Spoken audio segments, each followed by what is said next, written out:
حمد و ثنا کے بعد میرے پیارے بھائیوں، پیارے بزرگوں، السلام علیکم ورحمۃ اللہ وبرکاتہ۔ پچھلے 2 جمعۃ المبارک سے خواتین کے پردہ کے متعلق، حجاب کے متعلق اور ستر کے متعلق قرآن عظیم اور حدیث طیبات سے میں آپ بھائیوں کے سامنے بات کر رہا ہوں۔ یہ 2 چیزیں جدا جدا ہیں، ایک ستر عورت اور ایک حجاب۔ ستر عورت میں نے پہلے درس میں یہ بات کی تھی کہ وہ حصہ جس کو ہر حال میں چھپایا جاتا ہے اور کچھ حصہ ظاہر کرنے کی بھی اجازت ہوتی ہے، اس طرح چہرہ اور ہاتھوں کی بات ہماری ہوئی تھی نماز کی حالت میں یا محرم کے سامنے۔ اور حجاب وہ حصہ ہوتا ہے جسم کا جس میں کچھ بھی ظاہر کرنے کی اجازت نہیں ہوتی، اس میں چہرے کو بھی چھپانا ہوتا ہے، جسم کی رنگت کو بھی چھپانا ہوتا ہے، اپنا رنگ بھی عورت نے ظاہر نہیں کرنا ہوتا غیر مردوں کے سامنے، غیر محرم کے سامنے۔ سورہ الاحزاب کی آیت نمبر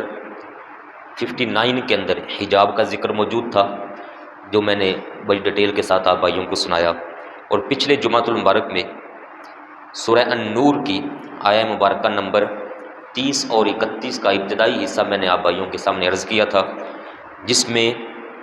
آنکھوں کو جھکانے کا حکم اللہ پاک نے دیا، مردوں کو بھی اور عورتوں کو بھی۔ اس کے ساتھ تھوڑا سا اگلا جو حصہ ہے اس پر میں تھوڑی سی بات آپ بھائیوں کے سامنے کر دوں۔ یہاں اللہ پاک نے 12 رشتے یا 12 افرادوں کا نام لیا جن کے سامنے عورت اپنا چہرہ ظاہر کر سکتی ہے۔ چہرہ، ہاتھ، پاؤں۔ گھر کے اندر آپ بھائی اکثر دیکھتے ہیں کہ خواتین کام کر رہی ہوتی ہیں نا، کوئی صفائی کرنی ہے یا آٹا گوندنا ہے، روٹی بنانی ہے، تو اس وقت کئی اپنے بازو اوپر کر لیتی ہیں، ایسے اوپر کر لیے اور پھر کام کاج میں مشغول ہو گئی۔ کئی ایسی ہیں جو اپنے سر کو بڑی چادر کے ساتھ صحیح مضبوطی کے ساتھ قابو کر لیتی ہیں، بال بکھرے نہیں۔ اور کوئی گھر میں ایسی بھی خواتین ہوتی ہیں جو دوپٹہ وغیرہ چادر اتار ہی دیتی ہیں اور وہ گھر کے کام کاج میں ننگے سر مصروف ہو جاتی ہیں۔ تو اب یہ بالوں کا ظاہر کرنا، چہرے کا ظاہر کرنا اور یہ بازو صرف اس حد تک، یہ جیسے میں نے اب کیا ہوا ہے، یہ اوپر کر کے یہ جو حصہ ہے یہ والا، یہ نہیں، یہ بس اس حصے تک جتنی ضرورت ہے، ضرورت سے زیادہ نہیں۔ یہ اتنا حصہ عورت کس کس کے سامنے ظاہر کر سکتی ہے؟ اس میں بیٹی بھی شامل ہوگی اور مائیں بھی شامل ہیں، گھر کی ہر عورت۔ اس کے لیے اللہ پاک نے یہاں 12 نام باقاعدہ وکھرے وکھرے علیحدہ علیحدہ گنوائے ہیں جن کے سامنے عورت اتنا اپنا جسم وہ ظاہر کر سکتی ہے، اس سے زیادہ کی گنجائش نہیں ہے۔ وہ 12 کون کون سے ہیں؟ فرمایا الا لبؤولاتہن، شوہر کو تو فرمایا کہ ہر حکم سے جدا کر دو، شوہر کا حکم ان ساروں سے وکھرا ہے۔ شوہر کے لیے تو عورت اور مرد جو میاں بیوی ہیں ان کے حقوق وہ جدا ہیں، ان سے ہٹ کر ہاں اگر شوہر بیٹھا ہو ایسے ہی باہر لوگوں کے درمیان، ان باقی افراد کے درمیان، تو پھر شوہر کے سامنے بھی صرف اتنی ہی اجازت ہوگی۔ یہ بھی ذہن میں رکھنا ہے، گھر میں بیٹا موجود ہے، کوئی بانجا موجود ہے، یہ باقی جو میں بھی گنواؤں گا آپ کو رشتے، اگر یہ گھر کے اندر سارے افراد موجود ہوں اور شوہر بھی انہی کے درمیان بیٹھا ہو، تو پھر عورت یہ تصور کرے کہ میرا میاں بیٹھا ہے تو خیر ہے، ہرگز اس کی اجازت نہیں ہوگی۔ جب باقی بھی افراد ہوں تو پھر اس چیز کا لحاظ کرنا ضروری ہے کہ وہ سارا اہتمام کریں۔ یہ ذرا سن لیجئے گا، سورہ النور کی آیت نمبر 31 میں اس کا بیان ہے۔ شوہر پہلے نمبر پر جب اس طرح افراد میں موجود ہو، دوسرے نمبر پر والد، باپ کے اندر دادا بھی آئے گا، پردادا بھی آئے گا اور نانا بھی آ جائے گا۔ تیسرے نمبر پر شوہروں کے والد، سسر، شوہر کا والد سسر، اور چوتھے نمبر پر اپنا سگا بیٹا، اسی طرح بیٹے کا بیٹا، اور 5ویں نمبر پر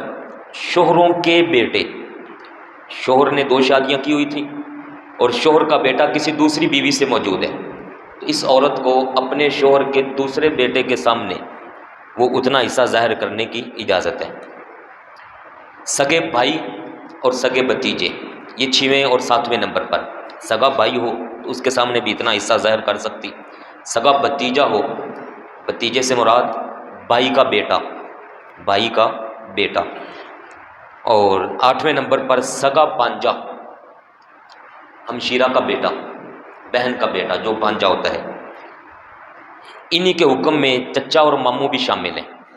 سگا چچا اور سگا ماموں، یہ دونوں اسی کے تحت آ جاتے ہیں، چونکہ چاچو کے ساتھ بھی نکاح نہیں ہو سکتا، وہ بھی محرم ہے،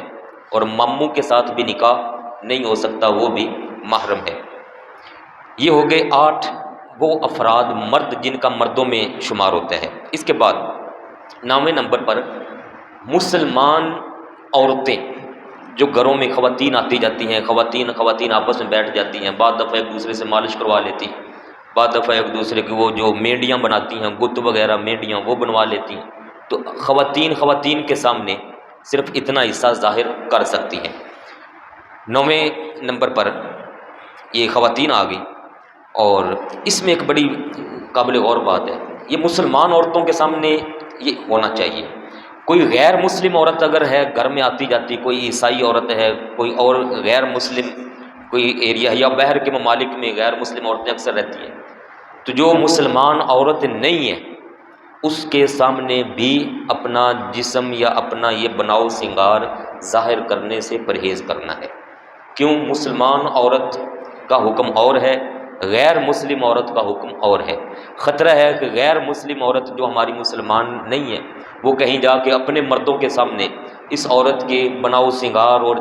جسمانیت، رنگت اور چہرے کا ذکر کرنا شروع کر دے، کیونکہ ان کے لیے تو دین کی بات ہی کوئی نہیں ہے۔ ہو سکتا ہے کوئی بڑی حیا والی ہو سکتی ہے غیر مسلم اور وہ بھی حیا والی، اور ممکن ہے ایسی ہوا ہے، لیکن اوورآل ایسا ہے نہیں ہے۔ تو اس لیے پھر احتیاط یہ ہے کہ غیر مسلم عورتوں کے سامنے یہ انداز نہ اپنایا جائے۔ اس میں سیدنا فاروق اعظم رضی اللہ تعالیٰ عنہ سے ایک فرمان موجود ہے، حضرت ابو عبیدہ ابن جراح رضی اللہ تعالیٰ عنہ کو آپ نے خط لکھا تھا، اور اس میں آپ نے فرمایا تھا کہ اہل کتاب کی عورتیں، یہودی عورتیں یا عیسائی عورتیں، یہ حکم جاری کر دو اپنے ایریے کے اندر کہ جب مسلمان عورتیں کسی جگہ پر نہانے کے لیے اکٹھی ہوں تو ان کو پرہیز کرنا ہے کہ یہ اہل کتاب عیسائی اور یہودی عورتوں کے ساتھ مل جل کر نہانے سے اپنے آپ کو بچائیں، ان کے ساتھ اکٹھی اس طریقے سے نہ ہو جس طرح مسلمان عورتیں آپس میں ہو جاتی ہیں۔ اس سے پھر فقہا نے یہ مسئلہ نکالا کہ مسلمان عورت کو کافرہ عورت کے سامنے اپنا بدن اور جسم کھولنے سے پرہیز کرنا وہ لازمی ہے، تاکہ بعد میں کہیں خطرناک رزلٹ نہ آ جائے۔ اور آج کل تو میڈیا کا دور ہے، ویڈیو کا دور ہے، موبائل کا دور ہے، ذرا سی بھی حرکت کوئی نیچے اوپر ہوئی نہیں، ویڈیو بن گئی، پھر بعد میں ہزار صفائیاں دیتے رہیں گے یہ فیک ہے، یہ فیک ہے، یہ فیک ہے، لیکن تھوڑا سا موقع دیا ہوا بندے کی عزت کو رول کے رکھ دیتے ہیں۔ اللہ تعالیٰ ہماری عزتوں کی حفاظت فرمائے اور جھوٹے لوگوں سے بھی ہماری حفاظت فرمائے۔ پھر 10ویں نمبر پر کچھ گھر میں خواتین ہوتی ہیں جو کام کرنے والی، ان کام کر پہلے دور کے اندر کنیزیں ہوتی تھیں، لونڈیاں جو گھر میں باندیاں ہوتی تھیں، تو ان کا حکم تھا کہ ان کے سامنے عورت مالکن جو ہے وہ یہ اتنے اعضاء وہ ظاہر کر سکتی ہے۔ آج کے دور میں گھر میں کوئی کام کاج کرنے کے لیے خواتین آ جاتی ہیں تو ان کے سامنے بھی اتنا جسم ظاہر کر سکتی ہیں۔ پھر 10ویں نمبر پر گھروں کے اندر کام کرنے والے یا حویلیوں میں بڑے بڑے جو گھر ہوتے ہیں ان میں کام کرنے والے کچھ مرد موجود ہوتے ہیں، نوکر کہہ لیں، سادے لفظوں کے اندر ملازم کہہ لیں، جو کوئی ڈرائیور آج کل رکھے ہوتے ہیں گاڑیاں چلانے کے لیے، کوئی گھروں میں کام کاج کرنے کے لیے رکھ لیے، تو فرمایا کہ اگر ان میں افراد ایسی عمر کے ہیں جن کی عمر وہ جوانی والی ہے، بالغ ہو چکے ہیں، تو ان کے سامنے عورت کو ہرگز اپنا جسم، چہرہ اور یہ بال بازو اوپر چڑھا کے جیسے میں نے یہ ظاہر کرنے کی اجازت نہیں ہے۔ وہ غیر مرد ہے، غیر محرم ہے، اس لیے ان کے سامنے نہیں کر سکتی۔ ہاں اگر کوئی چھوٹا بچہ ہے گھر میں کام کے لیے رکھا ہوا جو بالغ بھی نہیں ہوا، یا کوئی بڑی عمر کا بزرگ ہے، بابا جی کوئی 80-90 سال کے بزرگ بابا جی ہو گئے ہیں جن کو اب وہ کیفیت نہیں بنتی جسمانی طور پر شہوت وغیرہ والی، اور وہ نکاح والی عمر سے آگے چلے گئے ہیں، تو ایسے بوڑھے شخص کے سامنے چہرہ اور بازو ظاہر کرنے کی اجازت ہوگی جو گھر میں کام کاج کرنے کے لیے رکھا ہوا ہو۔ بعض دفعہ اتنی عمر کے ملازم یا یہ چوکی دار وغیرہ ہوتے ہیں، گھر کے سیکورٹی گارڈ ہوتے ہیں، تو ان کے سامنے اتنی بس اجازت ہوگی، اس سے زیادہ اجازت نہیں ہے۔ یہ ہو گئے 11 افراد۔ اور 12ویں نمبر پر غیروں کے بچے، غیر افراد کے بچے، دوسرے افراد، دوسرے لوگوں کے بچے، ایسے بچے جو ابھی تک عورتوں کے جسم اور اعضاء سے واقف نہ ہوئے ہوں، جن کو جسموں کے متعلق پتہ ہی نہ ہو، اعضاء کے متعلق پتہ نہ ہو، تو ایسے بچوں کے سامنے چہرہ اور بال اور ہاتھ جتنے میں نے بتائے اس حد تک وہ کھولنے کی اجازت ہوگی، اس سے زیادہ کی اجازت نہیں ہے۔ یہ سارے حکم آیت نمبر 31 سورہ النور میں یہ 12 افراد کا نام لے کر اللہ پاک نے ڈیٹیل کے ساتھ یہ حکم فرمایا ہے۔ اب اس میں ذرا آپ ایک کامن مسئلہ ذہن میں رکھیے۔ اللہ پاک یہ چاہتا ہے،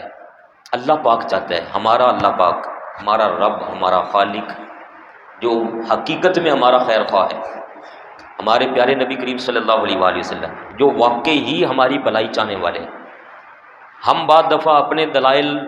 سامنے لا کر شیطان کے چالوں کا شکار ہو جاتے ہیں، کئی افراد، کئی عورتیں ہو جاتی ہیں، اڑ جاتی ہیں، لیکن وہاں سے جو احکام ملتے ہیں وہ ہماری دنیا کے لیے بھی بہتر اور ہماری آخرت کے لیے بھی بہتر ہوتے ہیں۔ اس لیے اللہ پاک نے یہ سارے کھول کر بیان کیے رشتے، کہ ان رشتوں داروں کے سامنے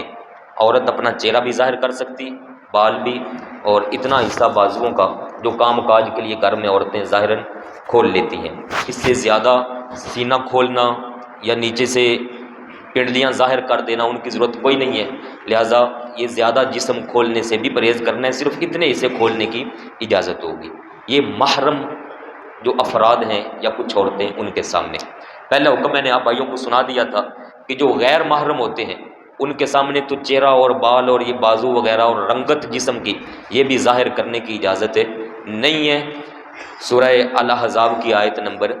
59 کے اندر اس کا حکم موجود ہے۔ اب اس کے ساتھ کچھ خواتین ایسی ہوتی ہیں، یہ جوان عورتوں کا حکم میں نے آپ بھائیوں کو سنایا، جوان عورتیں غیر محرموں سے کتنا پردہ کریں گی اور محرموں سے کیسے پردہ کریں گی، یہ سارا آ گیا۔ اب اس کے ساتھ ہے کچھ ایسی خواتین جو بالکل بوڑھی ہو جاتی ہیں، بوڑھی اماں جس کو ہم کہتے ہیں نا، واہ واہ بوڑھی اماں ہو گئی، پنجابی جو کوئی ہے تو بالکل ہی اماں بوڑھی ہو گئی، اور اللہ پاک نے اس کے لیے پتہ ہے کیا لفظ ارشاد فرمایا؟ والقواعد، ایسی بوڑھی خاتون جو بیٹھ چکی ہے، من النساء، عورتوں میں سے ایسی، اللاتی لا یرجون نکاحا، عمر کے اس حصے کو پہنچ گئی کہ شہوت اور نکاح کی بالکل دماغ سے سوچ ہی نکل گئی، لا یرجونا، امید بھی ختم، نکاح کی امید بھی کونی کرتی ہیں عورتیں، جسمانی طور پر لاغر کمزور اس درجے میں چلی گئی، بوڑھی ہو گئی ہے۔ یہ لفظوں پر ذرا غور کیجیے گا۔ پہلا میں نے حکم بتایا ہے جوان عورتوں کے لیے، دونوں مردوں غیر محرم اور محرم کے سامنے، یہاں اللہ پاک نے بوڑھی عورتوں کے لیے علیحدہ سے حکم فرمایا، اور بوڑھیوں میں بھی شرط لگائی ہے۔ بعض دفعہ ایسے ہو سکتا ہے کہ عورت کی عمر تو ہو گئی جو 60 65 یا 70 سال کے قریب، لیکن وہ خوراک کے لحاظ سے، جسمانی لحاظ سے، اچھی غذا کے لحاظ سے اس طرح کی ہو کہ اس کی نکاح کی امید ختم نہ ہوئی ہو۔ 80 سال کی خواتین کا بھی نکاح ہوتا ہے، کر لیتی ہیں نکاح، اور باقاعدہ جو ان کی طبیعت ہے اس کے اندر نکاح کی امید اور سارے میاں بیوی کے حقوق ادا کرنے کی جو کشش ہے وہ بھی سب ہوتی ہے۔ یہاں اللہ پاک نے فرمایا عورت اس کیفیت میں چلی جائے کہ لا یرجون نکاحا، جس کو نکاح کی تمنا اور امید ختم ہو جائے، تو ایسی عورت کے لیے اب حکم سنیے گا، فلیس علیہن جناح، ان پر کوئی حرج نہیں ہے، ایسی عورت کے لیے کوئی حرج نہیں ہے، ان یضعن ثیابہن، کہ وہ جو اوپر دوپٹہ جوان عورتیں لیتی تھیں، بڑی چادر لیتی تھیں، پردہ کر لیتی تھیں، حجاب کرتی تھیں، بال بھی چھپا لیے، چہرہ بھی چھپا لیا، تو فرمایا کہ یہ جو بوڑھی عورت اس درجے کی ہے اس کے لیے کوئی حرج نہیں ہے کہ اگر یہ اپنا چہرہ ظاہر کرتی ہے تو اس کے لیے گنجائش ہے، اس کو اجازت ہوگی۔ اس پر وہ سخت حکم جو جوان عورتوں کے لیے وہ نہیں ہے۔ فلیس علیہن جناح ان یضعن ثیابہن، کہ یہ اپنے جو زائد کپڑے لیے تھے یہ اگر اتار لیتی ہے تو اس کے لیے کوئی حرج نہیں، لیکن اس میں بھی دھیان رکھنا ہے غیر متبرجات بزینہ، جہاں سے جسمانی اعضاء جدا شروع ہوتے ہیں اور زینت کی عورتوں کی جسمانی زینت شروع ہوتی ہے، فرمایا بالکل وہ تو اس حالت میں بھی کھولنے کی اجازت نہیں ہے، یہ گلے سے نیچے والا حصہ بالکل کھولنے کی اجازت ایسی عورت کو بھی نہیں ہے، صرف چہرہ ننگا کر سکتی ہے، اعضاء وہ ظاہر کر سکتی ہے، چاہے محرم ہوں چاہے غیر محرم ہوں، یہ بوڑھی عورت کے لیے جس کو نکاح کی بالکل امید ختم ہو چکی۔ لیکن آگے ایک اور جملہ فرمایا، یہ تو آ گیا کہ اگر یہ ظاہر کرتی تو کوئی حرج نہیں، اس پر گناہ نہیں ہوگا، لیکن وَأَن يَسْتَعْفِفْنَ خَيْرٌ لَهُنَّ، اگر یہ عورت اس عمر میں جانے کے باوجود پردہ کرتی رہے اور حجاب کرتی رہے، مزید اپنے جوانی میں پردہ کرتی تھی ویسے اب بھی کرتی رہے، تو اللہ پاک فرماتا ہے خیر لہن، یہ میری طرف سے ان کے لیے اعلان ہے کہ اس میں خیر ہی خیر ہوگی۔ اگر عورت اس عمر میں بھی چلی گئی پھر بھی یہ نہ ظاہر کرے تو زیادہ بہتر ہے، زیادہ خیر والا کام یہ ہے کہ یہ نہ ظاہر ہونے دے، یہ اللہ پاک نے حکم فرمایا۔ اللہ سمیع علیم، اور اللہ پاک خوب سننے والا اور جاننے والا ہے۔ یہ ڈیٹیل کے ساتھ میں نے آپ بھائیوں کے سامنے باتیں ظاہر کی ہیں جن میں جوان عورتوں کے لیے اپنے گھر میں کیا حکم ہے، محرموں کے سامنے کیا حکم، اور غیر مردوں کے سامنے کیا حکم اس کا علیحدہ سے، اور یہ بوڑھی عورتیں جن کو نکاح کی امید بالکل ختم ہو جائے، تمنا ختم ہو جائے، ان کے لیے علیحدہ حکم۔ تو اب آپ اور میں، ہم سارے بھائی قرآن عظیم کی ان آیات کی روشنی میں ذرا توجہ رکھیں کہ ہمیں اپنے گھر کے معاملات میں کس حد تک احتیاط کروانی ہے، کس سے احتیاط کروانی ہے، تاکہ اللہ اور پیارے رسول اکرم صلی اللہ علیہ وآلہ وسلم کے احکامات پر عمل ہو، اور ہر طرح کی بے حیائی برائی سے ہم اپنے آپ کو بھی اپنے گھر کی عزتوں کو بچا سکیں۔ یہ بڑا اہم مسئلہ ہے، اس میں بھی 2-3 مسئلے باقی ہیں جو انشاءاللہ وقت ملا تو میں پھر ذکر کروں گا۔